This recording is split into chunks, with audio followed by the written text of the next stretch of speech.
Corintios. Vamos a leer un par de versículos. Y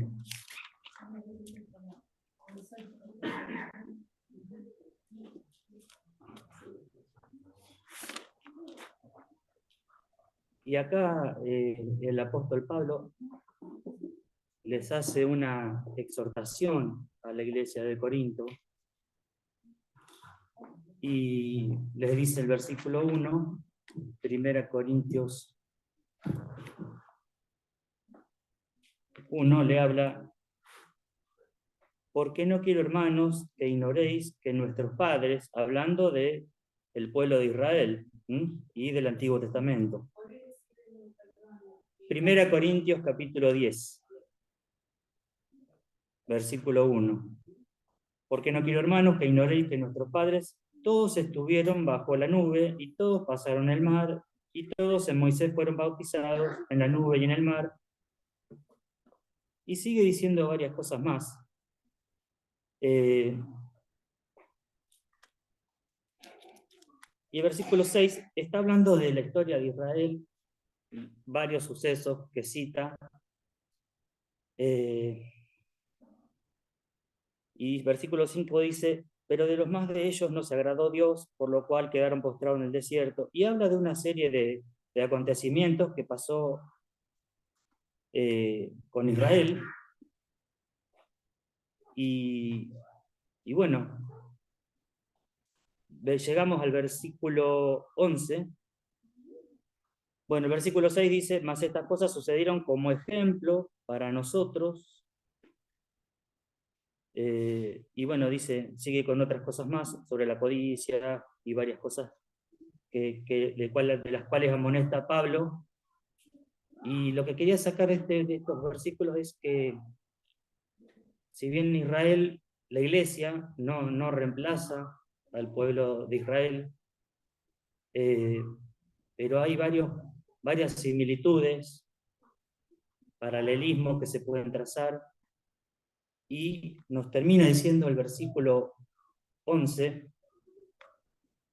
y estas cosas les acontecieron otra vez como ejemplo, y están escritas para amonestarnos a nosotros, a quienes han alcanzado los fines de los siglos. Así que el que piensa estar firme, mire que no caiga. Son advertencias, son enseñanzas, es amonestación, es exhortación, es aliento, es guía, todo el Antiguo Testamento para nosotros. Lo que le pasó al pueblo de Israel. Y es de esperarse, porque el pueblo, como raza y como nación, es el pueblo escogido de Dios. Y de ellos tenemos escrito todo el Antiguo Testamento, sobre ellos fundamentalmente. Y acá nos dice Pablo que debemos sacar lecciones, y aunque está escrito, para amonestarnos, para enseñarnos, para tomar ejemplo, y por supuesto para conocer a Dios.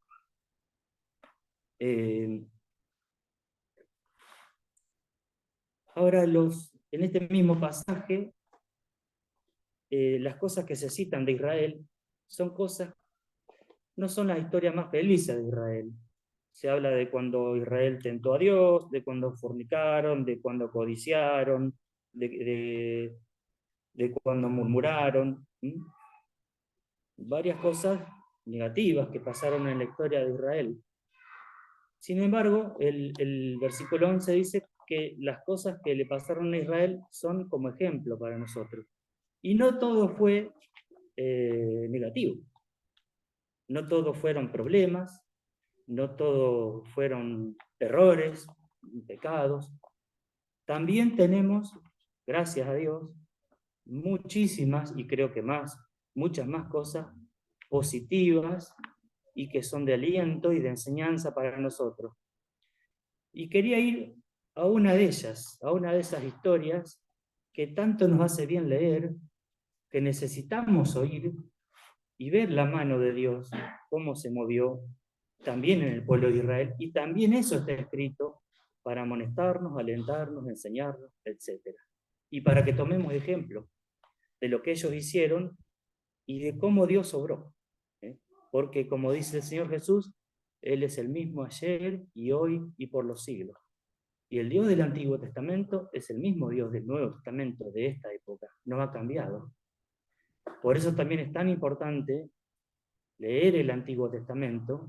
Yo me doy cuenta que por varios años, por unos cuantos, leí muchísimo más el Nuevo Testamento que el Antiguo.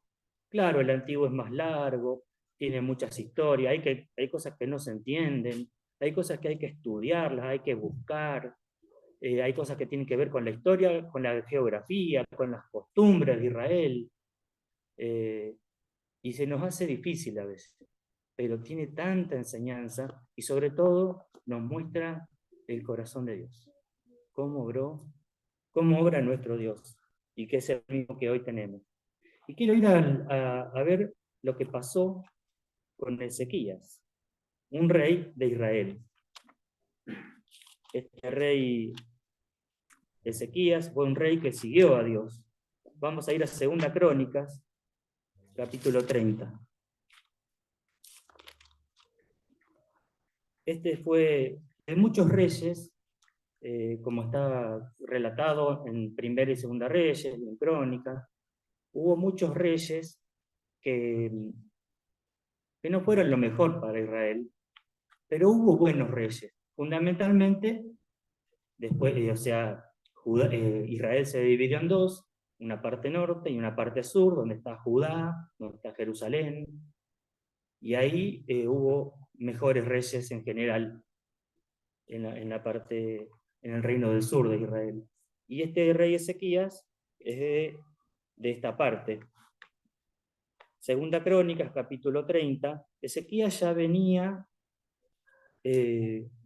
había comenzado a buscar a Dios, tenía un corazón que buscaba a Dios, estaba restableciendo el culto a Dios. Israel no estaba nada bien en lo espiritual, el culto había sido prácticamente olvidado, la palabra de Dios dejada de lado. Israel había caído presa de sus enemigos, que siempre los tuvo, como los tiene hoy. Hace poco ustedes vieron cómo se metieron este grupo Hamás y llevaron personas cautivas, secuestradas y mataron a muchos.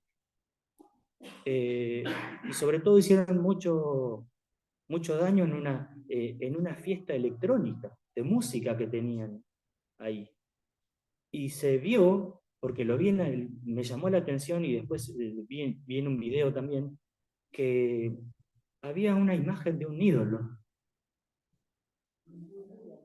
de un Buda. Yo no me acordaba cuál era, porque lo vi pero no me acordaba, de un Buda. Sí, era bien grande. Yo me acuerdo que era algo grande y no me acuerdo de qué estatua, porque fue un pantallazo medio rápido, unas imágenes así. Y fíjense, lo mismo que le aconteció ahora, ha pasado muchas veces, y ha pasado cuando Israel ha dejado de lado a Dios. Estaban celebrando, estaban festejando, pero Dios no tenía nada que ver. Estaban de espaldas a Dios. Israel había estado por mucho tiempo así, Dios había mandado profetas, jueces, pero Israel volvía a desobedecer a Dios, a buscar a otros dioses, a apartarse, a darle la espalda a Dios, a adorar imágenes, algo que está desde siempre prohibido por el daño mismo que nos hace y que ofende a Dios. Y bueno, Israel fue entregado en manos de sus enemigos. Y había muchas personas cautivas. En este tiempo también hubo malos reinados, que llevaron a eso también. Y aparece Ezequías. Empieza a reinar Ezequías, un joven que buscó a Dios, y estuvo un buen tiempo, unos años, para restablecer el culto a Dios. El culto a Dios en el Antiguo Testamento era una cosa no tan sencilla como lo es hoy. Es necesario leer bastante el Antiguo Testamento, la ley, y comprender lo que eran los sacerdotes, que no tiene nada absolutamente que ver con lo que conocemos de lo que es hoy un sacerdote católico. Era una persona que presentaba sacrificios, se mataban animales, machos cabríos, corderos, bueyes, y por distintos motivos, por el pecado, como ofrendas de paz, de distintas maneras se hacían ofrendas, y todo eso había sido abandonado. Y Ezequías empieza a restablecer todo aquello. ¿Por qué? Porque buscó a Dios de corazón. Y hay una fiesta muy importante que tiene Israel, y que esta fiesta es la Pascua. La Pascua que recuerda cuando Israel fue librado de Egipto después de las 10 plagas y de la última plaga, que fue la muerte de los primogénitos, y que finalmente el faraón dejó ir a Israel. Y bueno, esa liberación, y que no fue hecha sin sangre, porque hubo que sacrificar un corderito y con la sangre pintar el marco de la puerta, y de allí pasó el ángel que Dios mandó y no hubo muerte. ¿Por qué? Porque fue la muerte del cordero. Ya desde antiguo vemos esto de parte de Dios. Y esta fiesta es muy importante para Israel y también había sido abandonada, y Ezequías quiere restablecer y volver a celebrar esta fiesta. En Segunda Crónica, después ¿no? Nos ponemos en tema, en Segunda Crónicas dice: envió después Ezequías por todo Israel y escribió cartas a Efraín y a Manasés para que viniesen a Jerusalén a la casa de Jehová para celebrar la Pascua a Jehová, Dios de Israel. Y el rey había tomado consejo con sus príncipes y con toda la congregación en Jerusalén para celebrar la Pascua en el mes segundo, porque entonces no la podían celebrar, por cuanto no había suficientes sacerdotes santificados, ni el pueblo se había reunido en Jerusalén. Era toda una preparación que no se había hecho para esta Pascua. Esto agradó al rey a toda la multitud, y determinaron hacer pasar pregón por todo Israel, desde Berseba hasta Dan, de sur a norte, para que viniesen a celebrar la Pascua a Jehová, Dios de Israel, en Jerusalén, la capital, donde se debe celebrar la Pascua, porque en mucho tiempo no la habían celebrado al modo que está escrito. Fueron, pues, correos con cartas de mano del rey y de sus príncipes por todo Israel y Judá, como el rey lo había mandado, y decían: hijos de Israel, volveos a Jehová, el Dios de Abraham, de Isaac y de Israel, y él se volverá al remanente que ha quedado de la mano de los reyes de Asiria, que los había llevado cautivos. No seáis como vuestros padres y como vuestros hermanos, que se rebelaron contra Jehová, el Dios de sus padres, y él los entregó a desolación, como vosotros veis. No endurezcáis pues ahora vuestra cerviz, como vuestros padres. Someteos a Jehová y venid a su santuario, el cual él ha santificado para siempre, y servid a Jehová vuestro Dios. Y el ardor de su ira se apartará de vosotros, porque si os volviereis a Jehová, vuestros hermanos, y vuestros hijos hallarán misericordia delante de los que los tienen cautivos, como fuera hoy, y volverán a esta tierra, porque Jehová vuestro Dios es clemente y misericordioso, y no apartará de vosotros su rostro, si vosotros os volviereis a él.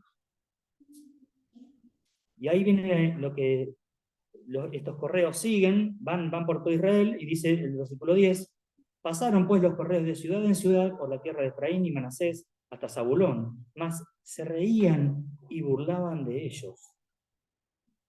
Con todo eso, algunos hombres de Aser, de Manasés y de Zabulón se humillaron y vinieron a Jerusalén. En Judá también estuvo la mano de Dios para darles un solo corazón, para cumplir el mensaje del rey y de los príncipes, conforme a ¿qué? A la palabra de Jehová. Y se reunió en Jerusalén mucha gente para celebrar la fiesta solemne de los panes sin levadura en el mes segundo, una vasta reunión, y levantándose quitaron los altares que había en Jerusalén, quitaron también todos los altares de incienso, de idolatría, ¿no? Y los echaron al torrente de Cedrón, que era un lugar donde había realmente una especie de catarata para que se fuera todo aquello. Entonces sacrificaron la Pascua a los 14 días del mes segundo, y los sacerdotes y los levitas, llenos de vergüenza, se santificaron. Los sacerdotes y levitas eran los que estaban encargados del culto, ¿sí? Perdón, me perdí. Entonces sacrificaron la Pascua a los 14 días del mes segundo, y los sacerdotes y levitas, llenos de vergüenza, se santificaron y trajeron los holocaustos a la casa de Jehová. Y tomaron su lugar en los turnos de costumbre, conforme a qué? A la ley de Moisés, varón de Dios, la palabra de Dios, la Biblia. Y los sacerdotes esparcían la sangre que recibían de manos de los levitas, de los sacrificios, ¿no? Porque había muchos en la congregación que no estaban santificados. Era todo un proceso de limpieza, de lavamiento, ¿sí? Esta santificación. Y por eso los levitas sacrificaban la Pascua por todos los que no se habían purificado, para santificarlos a Jehová. Porque una gran multitud del pueblo de Efraín y Manasés y de Isaacar y Zabulón no se habían purificado, bueno, todo un rito, y comieron la Pascua no conforme a lo que está escrito.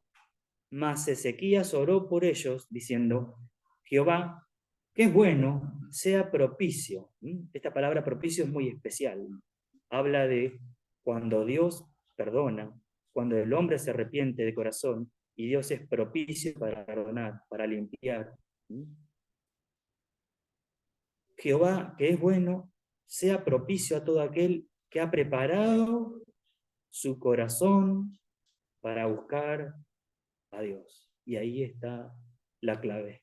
El corazón que busca a Dios.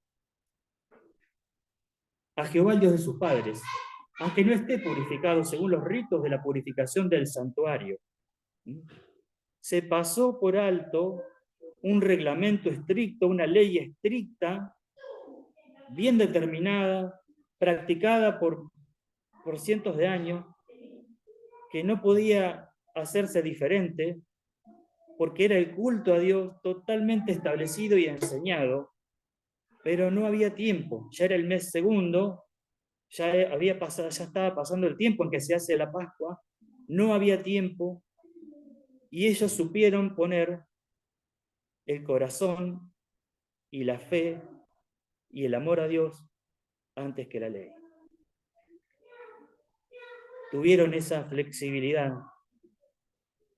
no queriendo desoír a Dios, no queriendo desobedecer a Dios, sino porque estaban dispuestos de corazón. Y así siguieron adelante. Y oyó Jehová, pequeña cosa, ¿no? Oyó Jehová a Ezequías y sanó al pueblo. No era una cosa así nomás esto. Cuando se hacía mal, tuvo grandes consecuencias. Cuando el culto a Dios no se hizo bien, tuvo grandes y serias consecuencias. Sin embargo, acá había un pueblo, había un gobierno, había líderes que buscaban a Dios. Ya vamos a ver algo más de eso. Y Dios los bendijo. Y oyó Jehová a Ezequías y sanó al pueblo. Así los hijos de Israel que estaban en Jerusalén celebraron la fiesta solemne de los panes sin levadura por 7 días con grande gozo. Y esto es algo que viene por buscar a Dios, el gozo. Y glorificaban a Jehová todos los días los levitas y los sacerdotes, cantando con instrumentos resonantes a Jehová. Y habló Ezequías al corazón de todos los levitas que tenían buena inteligencia en el servicio de Jehová, y comieron de lo sacrificado en la fiesta solemne por 7 días, ofreciendo sacrificios de paz y dando gracias a Jehová, el Dios de sus padres. Y toda aquella asamblea determinó que celebrasen la fiesta por otros 7 días, y la celebraron otros 7 días con alegría, porque Ezequías, rey de Judá, había dado a la asamblea 1000 novillos, 7000 ovejas, y también los príncipes dieron al pueblo 1000 novillos y 10.000 ovejas, y muchos sacerdotes ya se habían santificado. Se alegró, pues, toda la congregación de Judá, como también los sacerdotes y levitas y toda la multitud que había venido de Israel. Asimismo, los forasteros, los extranjeros que habían venido de la tierra de Israel y los que habitaban en Judá.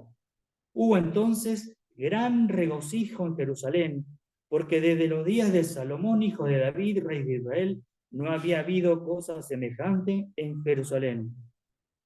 Después los sacerdotes y levitas, puestos en pie, bendijeron al pueblo, y la voz de ellos fue oída.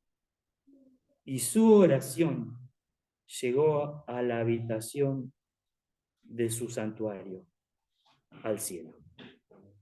¿Qué más podríamos querer? ¿Qué más podríamos pedir? Que nuestra oración sea así. que llegue a su santuario, al cielo. Ahora podemos ver, leímos todo un pasaje extenso, pero es para que nos quede claro todo lo que fue pasando en Israel. Y desde luego, como veníamos diciendo, se restablece la Pascua. El culto que Dios quería, que no venía haciéndose así. Y vemos que Ezequías, una de las cosas que hace, es que incluye a todos. Fíjense cómo dice el versículo 2, y el rey había tomado consejo con sus príncipes y con toda la congregación en Jerusalén. Había tomado consejo. El rey era el rey. Era una persona totalmente poderosa, la persona más poderosa de Israel. Sin embargo, el rey Ezequías tomó consejo con sus príncipes y con el pueblo. Hizo partícipe de lo que se estaba organizando, de cómo debía seguir adelante el pueblo de Israel, cómo debía buscar a Dios, cómo debía encaminarse, los instó a buscar a Jehová, pero no lo hizo solo, no lo hizo por su autoridad, que era suficiente. El rey no era cualquier persona.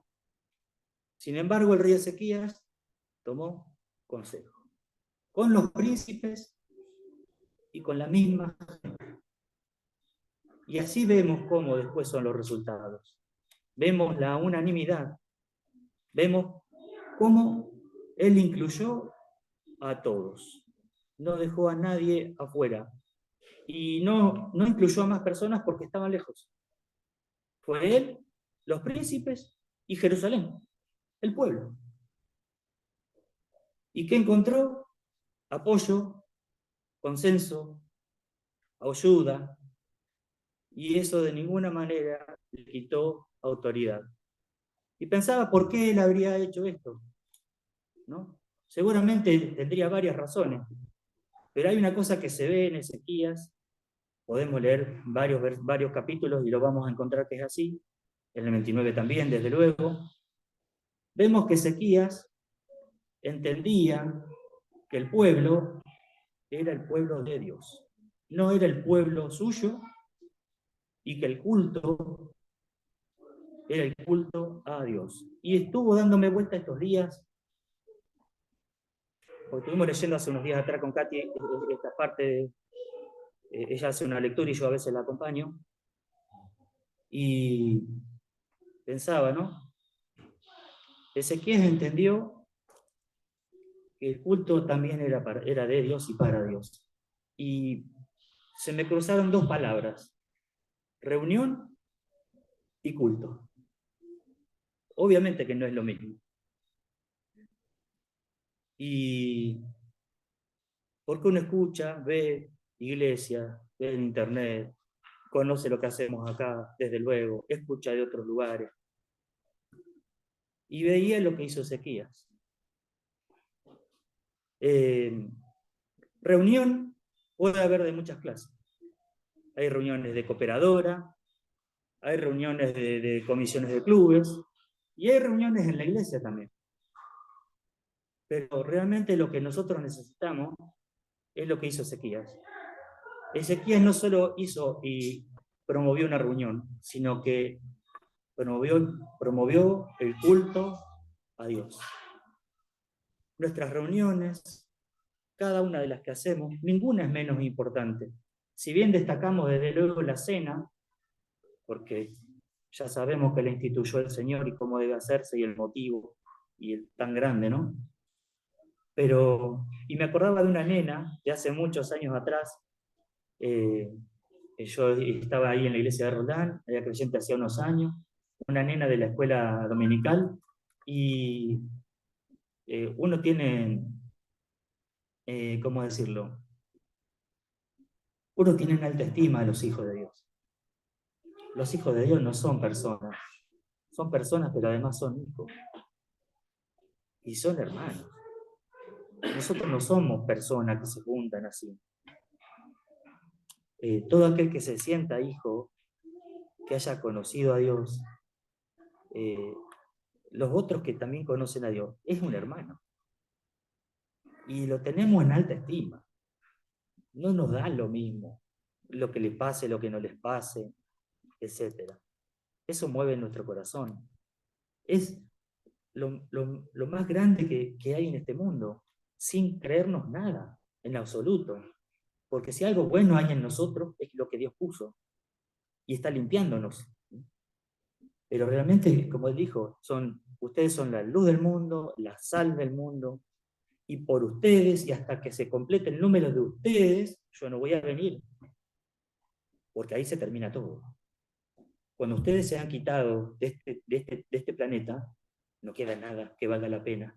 Y vienen los juicios de Dios. Sabemos que el Apocalipsis nos lo cuenta, nos lo dice.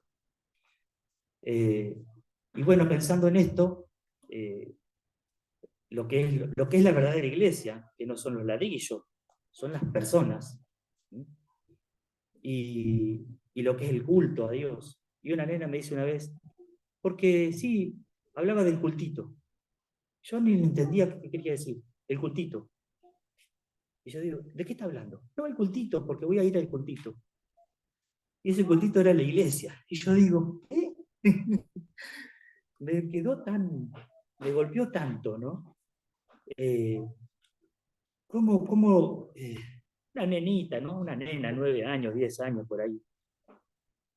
Pero nosotros, lo que se hace acá, lo que se pretende hacer y enseñar, y que tenemos que hacerlo así, es que es el culto al Señor. Él es el principal. Él es de quien venimos a hablar. Él es a quien le venimos a orar los miércoles, de quien venimos a leer lo que nos dice. Nosotros tenemos la costumbre de decir la reunión, la reunión, la reunión. Y sí, está bien, es la reunión. Esto también fue una reunión. Pero tenemos que saber que es el culto al Señor.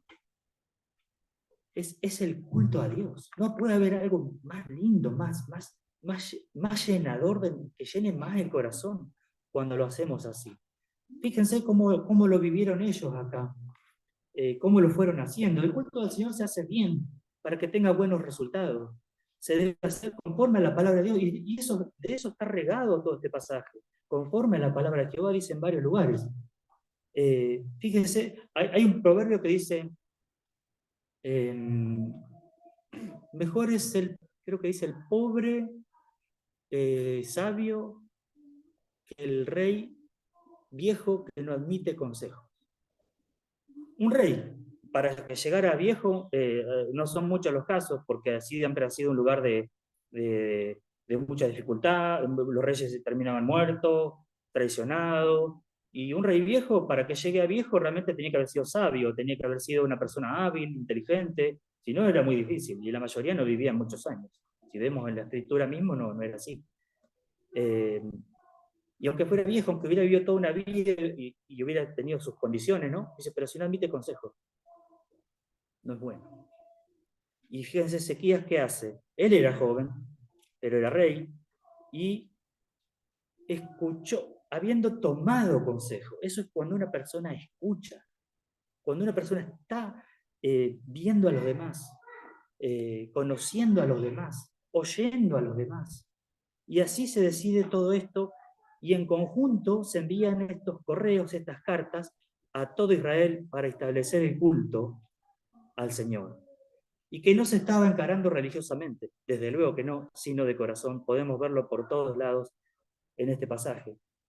Y, y bueno, encuentra, como decía, ayuda, consenso, apoyo, agrado de la gente, alegría, buen ánimo. Y porque se quería hacer conforme a la palabra de Dios. Versículo 7 dice, no sé como vuestros padres y como vuestros hermanos que se rebelaron contra Jehová, Dios de sus padres, y los entregó a disolución. Ah, no, me he confundido de versículo acá. Perdón. Versículo 7 al final.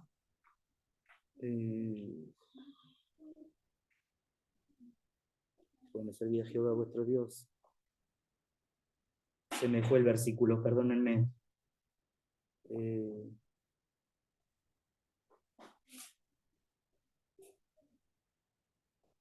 Bueno, se ve que anoté mal.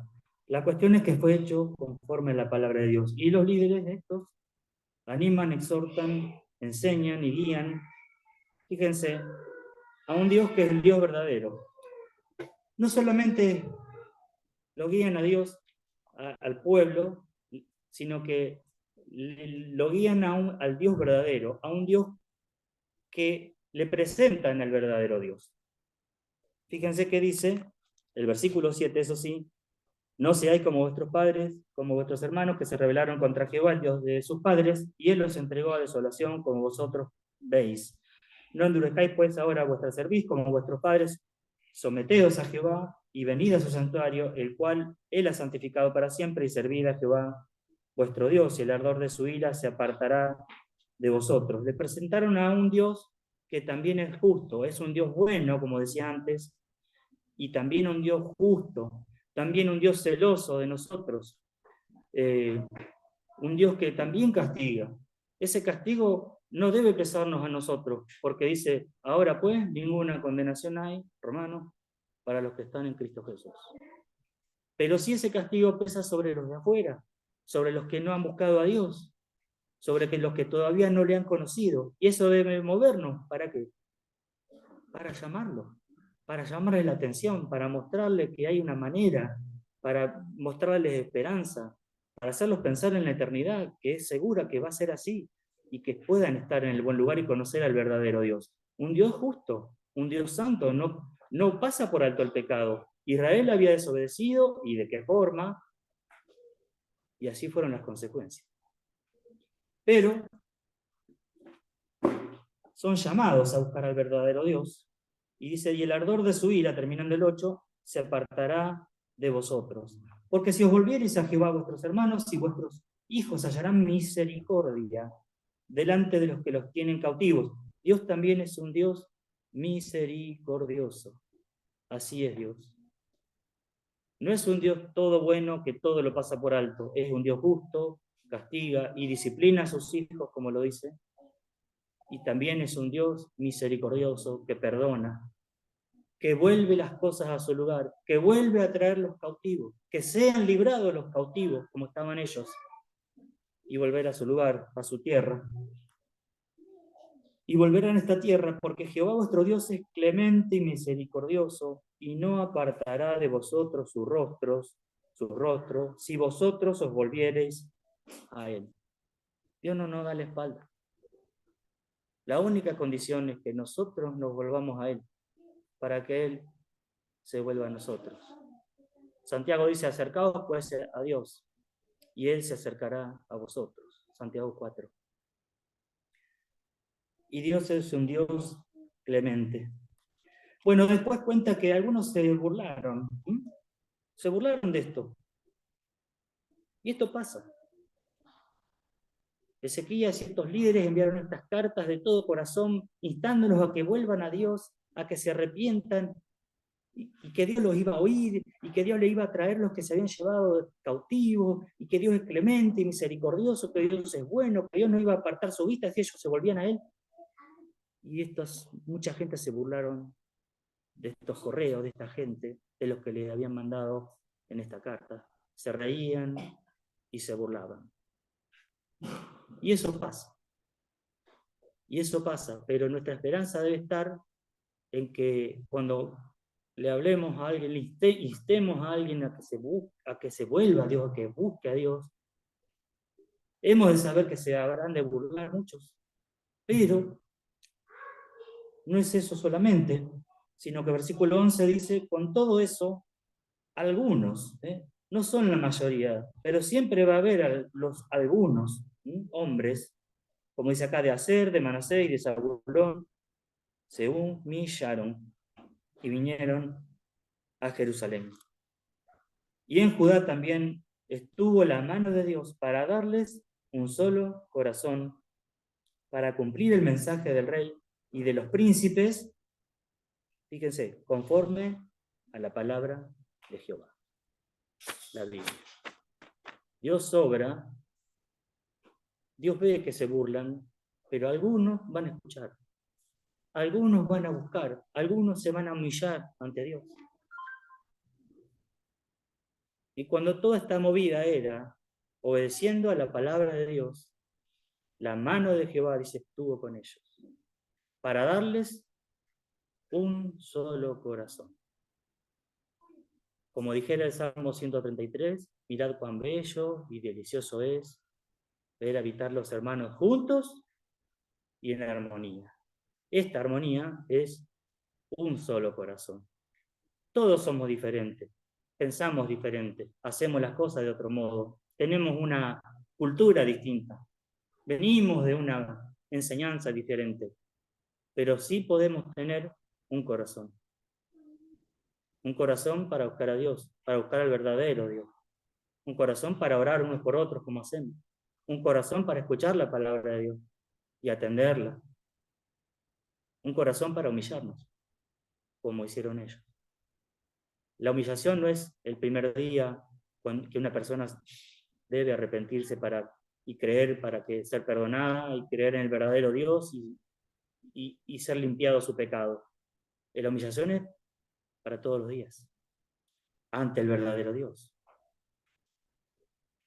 Y Dios promete Dios obra, dando un solo corazón, lo cual es agradable a Dios y también a nosotros. Bueno, entonces después dice que echaron todas las estatuas, los altares de incienso que se adoraba a falsos dioses, se quemaba incienso, se hacían un montón de cosas, rompieron todo, tiraron todo al torrente de Cedrón, un lugar donde hay una catarata, una cascada, para que se vaya y que nada quede. Y dice el versículo 15, entonces, primero hubo que hacer una limpieza. Primero hubo que tirar todo lo que nos servía. ¿Cuántas cosas hay que en nuestra vida, nos sirven? Estas cosas eran una perdición, un falso Dios. Es una cosa que Dios detesta, pero que aparte nos destruye espiritualmente, emocionalmente, psicológicamente. Un ídolo es algo que destruye, nos hace cometer pecado, arruina nuestra vida en todo sentido. Quizás no tenemos hoy ya, por su gracia, no estamos atrás de una estatua, pero sí puede haber cosas en nuestra vida que sean, digámoslo así, demasiado importantes. Quizá un poco más importante de lo que debe ser. Quizá un lugar de preeminencia en nuestra vida, mayor de la que debería tener. Y eso puede producir que nuestro juicio se nuble, que tomemos decisiones que no sean las mejores, que no hagamos quizá aquello que debiéramos hacer o como lo debiéramos hacer. Quizás puede ser los que tienen hijos, o los padres, o hermanos, o amigos, o hermanos en la fe, o un trabajo, o lo que fuera. Una costumbre, un gusto que me doy, no sé. Que tenga un tiempo muy importante más de lo que debe ser. En algunos puede ser, por supuesto, el dinero, qué sé yo, el trabajo, la ocupación, no sé. Y que no es que no tengan que tener su lugar, pero su lugar justo. Cuando alguna cosa tiene más importancia de la que debe tener, se nos puede volver una idolatría. Si no un ídolo, porque no es una estatua, pero una idolatría. Y puede hacernos decidir mal. Y eso el Señor no lo quiere y a nosotros no nos es de ninguna bendición. Ellos tiraron todo aquello y entonces sacrificaron la Pascua. Como dice Hebreos, despojémonos pues de todo peso y del pecado que nos asedia. No necesariamente a veces son cosas malas. El pecado, desde luego, despojémonos. Pero a veces no son necesariamente cosas malas, pero son cosas que son un peso, que tienen un lugar en nuestra vida que no le corresponde, que nos frena, que nos ata. No me imagino a un atleta corriendo con una piedra. ¿Ustedes piensan que puede ganar? No. Así esté muy preparado, así sea muy rápido, pero con una piedra, con una carga así, hasta uno que sea mucho más lento, seguro que le gana. Y el Señor nos quiere en victoria, nos quiere en triunfo. Y entonces sacrificaron esta Pascua y se gozaron grandemente. Los sacerdotes se santificaron, trajeron los holocaustos, tomaron sus turnos, como dice el versículo 16, y tomaron su lugar en los turnos de costumbre conforme a la ley de Moisés, varón de Dios. Todo lo que es conforme a la palabra de Dios nos va a traer bendición. Hay veces que no entendemos ciertas cosas, muchas veces. Yo creo que, sin duda, de mi parte yo veo que a lo que es Dios no entendemos muy poco. Pero siempre obedecer un mandamiento, siempre buscar, si Dios dice así, tengo que hacerlo de esa forma. Entienda más o entienda menos, tengo que saber que si lo hago, Dios me va a bendecir. Siempre habrá bendición en seguir el mandamiento de Dios. Y nunca habrá bendición desobedeciendo el mandamiento de Dios. Ellos buscaron hacer como Dios les decía, esperando y sabiendo que, y aún incluso estaban siendo bendecidos, y eso es lo que nos espera a nosotros, mientras estemos obedeciendo. Después dice que se purificaron, y aunque no estaban todavía todos purificados, todo un rito que había que hacer en el pueblo, en los sacerdotes, sin embargo, ora Ezequías y versículo 19 dice, a Jehová, el Dios de sus padres, aunque no esté purificado según los ritos de la purificación del santuario. Perdón, el 18 dice, porque una gran multitud del pueblo de Efraín y Manasés y de Isaacar y Zabulón no se había purificado y comieron la Pascua no conforme a lo que está escrito, fíjense. Mas Ezequías oró por ellos diciendo, Jehová, que es bueno, sea propicio a todo aquel que ha preparado su corazón para buscar a Dios, a Jehová, el Dios de sus padres, aunque no esté purificado según los ritos de purificación del santuario. Y oyó Jehová a Ezequías y sanó al pueblo. Así los hijos de Israel que estaban en Jerusalén celebraron la fiesta solemne de los panes sin levadura por 7 días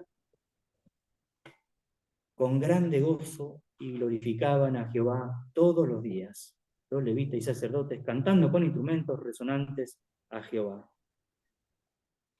Vemos que Dios bendice cuando se busca de corazón. Le faltaban completar los ritos de la purificación, que era algo que llevaba su tiempo, sus días. No había tiempo, pero todo esto estaba siendo hecho de corazón. Y ora Ezequías por el pueblo, por los que todavía no se habían purificado, y Dios lo oyó. ¿Por qué? Porque habían preparado su corazón para buscar a Dios. No hay alguna cosa que podamos ofrecerle a Dios, pero Él se contenta con que lo busquemos de corazón. Un hermano decía en un mensaje, quizá alguna persona no tenga X habilidades, no sepa música, o no tenga, no sé, no sea una persona que tenga muchas cosas, dones visibles, pero decía, pero todos los hermanos podemos temer a Dios. Todos los hermanos podemos buscar a Dios de corazón. Y ahí es donde Dios agrega bendición y vida eterna, como también dice el Salmo 133. Esto es lo más importante. Y el culto a Dios. Fíjense que en todo lo que se pudo, solo en algo que no se pudo, por el tiempo que se les pasaba la fecha que tenían que hacer la Pascua, solamente en esa parte donde no tenían tiempo, no se hizo conforme al rito. Pero también Dios lo aceptó. ¿Por qué? Porque era de corazón. Y nuestro culto, fundamentalmente, primeramente debe ser eso, un culto. Sabemos que es una reunión. Sabemos que nos juntamos, sabemos lo que vamos a hacer. Hacemos más o menos siempre lo mismo. Pero que no se nos aparte de nuestra mente y corazón, que es el culto a Dios. Es la reunión con el Señor. Y es para el Señor. Y hablamos de Él, le alabamos a Él. Y en la canción, cuando cantamos, esa debe ser no solo canción, sino alabanza a Él. Fíjense cómo cantaban, cómo alababan, cómo agradecían. ¿Por qué? Porque estaban contentos, porque había gozo, Como dice el Salmo 16, 16:11, en tu presencia hay plenitud de gozo. ¿Quién no quiere estar bien? ¿Quién no quiere sentirse contento? ¿Quién no quiere dejar las penas? ¿Quién no tiene penas? ¿Quién no tiene dolores? ¿A quién no le han pasado cosas?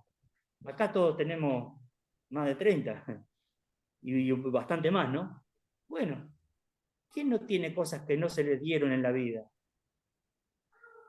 ¿Quién no perdió quizá un padre, un hermano? Pasó distintas dificultades y hay cosas que no se han solucionado y que quién sabe si se lo solucionen. ¿Quién no tiene esas cosas a cuesta?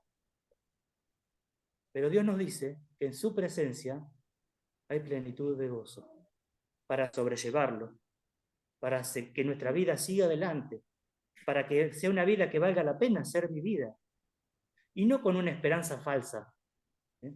Como hace la gente que va al boliche, ahí al baile o a otras cosas, o se pone a tomar para alegrarse. No, Dios nos da, primero que nos da una esperanza, que no va a fallar, y nos da su presencia en nosotros, en nuestro corazón. El paso que tiene que dar todo ser humano es ver su condición, que está lejos de Dios. Y Dios lo dice así: están lejos, vuestros pecados han hecho separación entre mí y vosotros. Pero para eso vino Cristo. El pecado ofende a Dios. El hombre se ha alejado de Dios. ¿Por qué? Porque hay una barrera que es el pecado del hombre: pensamiento, palabra, actitud negativa, hechos. Y todo eso al hombre lo aleja de Dios. Pero el ser humano tiene una oportunidad, una segunda oportunidad, que no debe dejar pasar. Y para eso vino el Salvador. ¿Por qué le decimos que es el Salvador? Porque él sufrió una pena, un castigo terrible y que no merecía. Pero justamente eso que él estaba sufriendo y pagando eran culpas ajenas, no las propias, porque él era santo, puro y lleno de amor. Y él quiso pagar algo que no le correspondía. Adivinen a quién le correspondía. La palabra de Dios nos dice que él pagó el justo castigo que merecemos por nuestros pecados. Esa deuda nuestra él la estaba pagando. Así de feos son nuestros pecados ante Dios. Puedo pensar que soy buena persona, quizás no maté, no robé, me comporto como persona, pero así son nuestros pecados como se ven en la cruz. Así de terrible para Dios. Quizás no para mí, pero sí para Él. Pero eso fue pagado. Y Él a los 3 días volvió a vivir. Él resucitó. ¿Para qué? Para que todo aquel que se arrepienta y crea en Él, pida perdón, reciba ese perdón. Dice la Biblia que si confesamos nuestro pecado, Él es fiel y justo para perdonar nuestro pecado y limpiarnos de toda maldad. Y también ahí mismo en 1 Juan dice que su sangre nos limpia de todo pecado. Esa es la segunda oportunidad que tiene el hombre para volver a reunirse con Dios. No para ir a la iglesia, que ojalá viniera todo Villa viniera a la iglesia y a las iglesias y que se predicara el evangelio y que lo oigan. Pero no alcanza. Es que el hombre necesita ser perdonado y limpiado para que Dios lo reciba y para que Dios venga a su vida. Y esa segunda oportunidad está latente, hoy está todavía el que no lo ha hecho. Es un paso de arrepentimiento y fe que debe dar todo ser humano. Y no hay nadie que no lo necesite. Como dice Romanos 3, por cuanto todos pecaron y están destituidos de la gloria de Dios. No podemos llegar a Dios.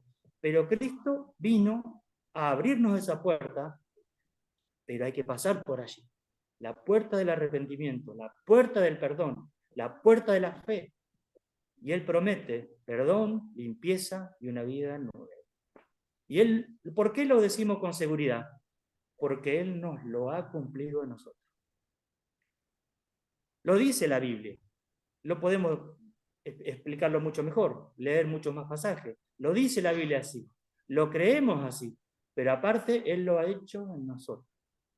La Biblia es algo que se experimenta. Y si no se experimenta, es porque solamente se conoce, se sabe. Cuando alguien da ese paso de arrepentimiento y fe en el verdadero Jesús, esa persona empieza a experimentar las cosas que la misma Biblia dice también. La paz del perdón, el gozo, la alegría, la esperanza, una nueva visión de esta vida, de los demás, de mí, de Dios. Dios lo hace. Y eso todavía se está ofreciendo. Todavía está la puerta abierta. Oramos, hermano. Señor, te damos gracias porque tú eres fiel. Tus palabras son fieles y verdaderas. Tus promesas todas se cumplen y se van a cumplir. Te agradecemos, te alabamos porque aún en este mundo, aún en nosotros, tantas necesidades, tantas aflicciones, tanta falta de salud, tantas personas necesitadas de salud física y también de espiritual, Señor. Tantos problemas. Pero tú, Señor, eres grande, eres clemente, eres misericordioso, eres todopoderoso, y aún diste a Cristo por nosotros. ¿Qué más harías por nosotros? ¿Qué más podía hacerse? Gracias, Señor, porque dándolo a Él es que estamos seguros. Habiéndose sacrificado Él, habiendo pagado Él nuestra deuda, tenemos toda seguridad y confianza, porque te hemos creído como tú nos dijiste, porque hemos creído como dice tu palabra, como han hecho los antiguos, conforme a tu palabra, así hicimos nosotros también. Gracias, Señor, porque este culto es tuyo. Esta reunión, tú eres el principal, el único importante. Y tú nos bendices y nos haces misericordia. Gracias, Señor, por oír nuestra oración, porque en nombre de Cristo y de parte de Él te rogamos, te agradecemos, te alabamos, Señor. Y también te pedimos para que todo corazón sea iluminado, para que todo el que está presente aquí le amanezca tu evangelio, Señor, la luz de tu evangelio. Gracias, Padre, porque eres bueno. Gracias porque nos amas. Gracias porque nos oyes en nombre de Cristo. En su nombre, Padre, gracias. Amén. Amén.